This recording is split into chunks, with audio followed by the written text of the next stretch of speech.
All right, welcome back, everybody. My name is Sanjeev Advani. I am here to bring you real estate, property management, and construction news in an easy to digest format that's going to help you invest in the markets over the long term and hopefully make some money. So, today we're going to be talking about artificial intelligence. Artificial intelligence is this huge word now, especially with ChatGPT 4 and all of this stuff. But what a lot of people don't see is the back end. And how does this tie to real estate, right? So basically, artificial intelligence, what they're doing is they're taking computers and they're actually having to have much higher powered computers to process all of this information that they're putting in, right? And because of that, you have all of these different servers essentially that are having to work to be able to process all of this information. And so that creates a lot of heat. Well, heat with electronic components generally is not a good thing. And so you have to figure out how to cool. And instead of having the centers become smaller, right, we're needing so much computing power that these centers are actually becoming bigger. And so essentially what's happening right now is you're really seeing a growth of the data center space and the data center space because it's bringing in all of these things. So basically you're looking at well, servers, cloud computing. Cloud computing was good. And then they built out the server farms, right? And that was great because, well, they kind of figured out well, you don't really need a ton of computing power, which isn't going to make everything super hot, which isn't going to cause all of these other issues. Now with AI looking to be 1.3 trillion-dollar market in the next decade is now starting to say, okay, if this market is growing from 40 billion in 2022 to 1.3 trillion in the next decade, so 2032, then essentially all of this computing power is going to be needed and used. And so as they start to pack in more of these into the actual data center there, then you're going to start having heating and cooling issues, right? And so because of that, now you're starting to see that contractors and developers and engineers are all having issues with how do we design these spaces so that way they work efficiently and properly. And so essentially what you're thinking about is, these places that are going to house, there's Netflix, for example, where there's going to be, hundreds of people watching and streaming videos at any given time, right?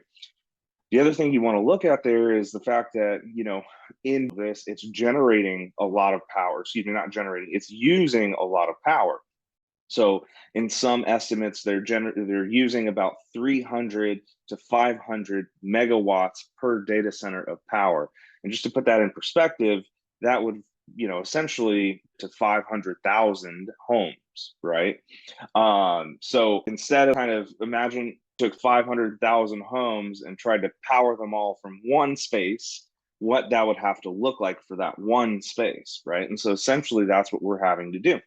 So because of that, now you're obviously trying to see, okay, how can we make this more energy efficient? How can we make this better for cooling, right? And so you're now starting to have, these about, well, do we make the spaces taller so that way there's space for some kind of heat disbursement, right? There's space for cooling equipment to be able to be added in to keep the temperatures at a good the other that they're looking at is, in doing this, you're having to build these data centers that are not, small, not 1,000, 2,000, 5,000, 10,000 square feet in most cases. They're quite a bit larger than that, right? And so what you're seeing is now a lot of rural land being used for things like this. So for example, Ohio is a very large place for a lot of this right now, where they're setting up data centers, Amazon, Google, places like that are, in the Columbus, Ohio area, right? And so that is going to be very interesting because, okay, now you kind of go out a large metro, you can buy the land pretty cheap, you can build this thing, and then you can provide jobs to that community. And now the problem is that most of these centers are probably going to have a minimal amount of employees, and a lot of it is going to be automated. And so and these employees that they are going to have are going to need to be pretty well educated. And so you all have to find in these places, but you're going to get these great deals on being able to build these properties and have this enter a community which it never would have entered before, right? So that's very, very good for the time being, right? So you think about kind of the factories of Detroit and that kind of the Midwest, right? And how we were built on that previously. Obviously, those factories needed a ton of people, right? And now you're really not going to need as many people. So it's not going to generate as many jobs.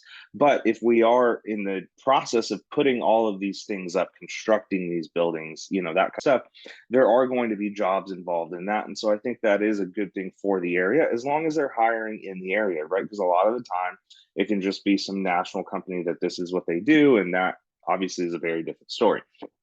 So now we also look at, okay, well, these have to kind of last. It's not like once we get that computing power that is going to go away. You have to think about, how we're going to play into even the future of a thing that we're already looking into the future of, because you're not wanting to design the buildings for just to handle today's problems. You're wanting to design the buildings to be able to be used into the future as well.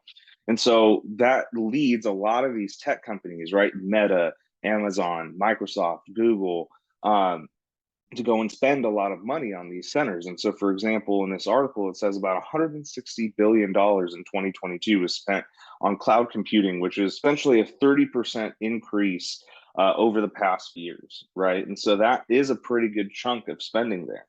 Obviously, then you have data centers, right? The data center inventory is actually increased 146% between 2012 and 2021, so the past decade, right? And you're looking at about 4.6 million square feet that's being used for these data centers in this just Ohio area, right? And so if you look at that, you kind of look at, okay, for people now coming in and they're wanting to build these things, and just for scale size, you're looking at over the past 18 months, about 219 acres was sold for data center use, right? And so that becomes really interesting, because I think that they're now starting to see, okay, we can go into places where we previously have not been, purchase land that's going to be much cheaper, develop this property that we're going to need, and we have now more land for expansion should we need it in the future. So I think that looks really good. I think that, we're now starting, these data centers get much larger and a little bit more intricate as far as infrastructure is concerned. And so I really am interested to see what this is going to look like in the future. I think that this is, a very interesting part of the market, and that, if you are these kinds of things, you can definitely get in and understand that there are ways to invest here. So, for example, a good way to invest here is that, there may be a REIT, or for example, there is a REIT that I know of, does in fact invest in data center properties, and they build data center properties. And so because of this, then you have these people that can now start to look at this and say, okay, well, I do believe over the next decade we're going to have X amount more data centers. I think that's a good investment, and you can put some money there, right? And that can be a good thing for you to invest over the long term. So if you thought this was useful and you thought there was value brought to you, please hit that like button.